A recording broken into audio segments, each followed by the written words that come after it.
In this next video, I want to talk about everyday wellness, and in particular, two themes I'll be constantly coming back to and that I'll be elaborating more, and that's direction and energy and where we direct our energy. So I'm going to focus of this video is really uniting those two. And you'll notice that direction itself has energy built into it pretty much. When we specify a direction, there's a spark of initiating a path or a course towards something in that direction. And that's an energizing force. There's momentum to it and occurs at a time and a space within a time frame. And directionality in general has a lot to do with considering the amount of energy as well as effort that we're directing in a particular location and in a particularized space. So there's a component segment to, you could say, an open environment or surroundings, and there's a focus or an area in which we're headed towards, directed towards, in terms of forming a course there that separates us from the entire openness or the entire set of possibilities that we can go into. And when we direct our energy, this is very, very useful for getting started with anything and also to build up our knowledge as well as to develop meaning through pursuing these pathways that we create simply by directing those first moments and taking those first steps, energizing ourselves in a particular direction, which cultivates meaning, it cultivates knowledge and know-how through interactions with components in the environment. And through that specified pathway, those very directions have elaborations to them. And when we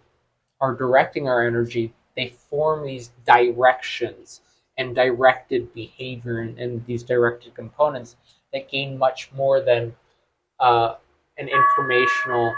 trajectory, but rather they gain properties that can be characterized and that we can start to use to describe how one thing got to another or how A and B connect or will connect. And this starts to elaborate the meaning process, engage us in a meaning process, in a more meaningful process through understanding the way direction interacts with energy and where components are directed or where the self is directed. And this is ultimately very, very, very important for developing a greater sense of directedness in the world and cognizance of that directedness, which can improve and optimize our sense of directedness, but also self-directedness that operates within that. And that's important for positive perceptions, positive motivations, positive emotions, positive feelings, positive actions, positive behaviors that often accompany a positive self and are important for informing us of when we're acting efficaciously in the world and when our perceptions, motivations, actions, emotions, feelings, and behaviors are producing a positive effect through where we're directing ourselves and directing our energy and ultimately consuming that energy and spending our time and energy as well as our efforts placed towards the particular trajectory. And when we develop cognizance of that, we can start to hone in on the particular directives or the self directions we've been giving ourselves and understand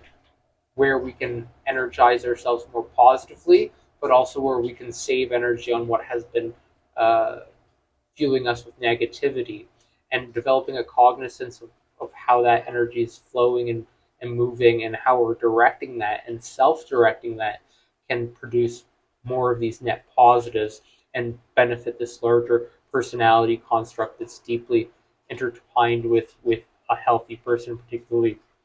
the positive self is develop a healthier sense of directedness in the world in regards to the self and our self direction. So that's all I wanted to say for this video, so I hope you enjoy.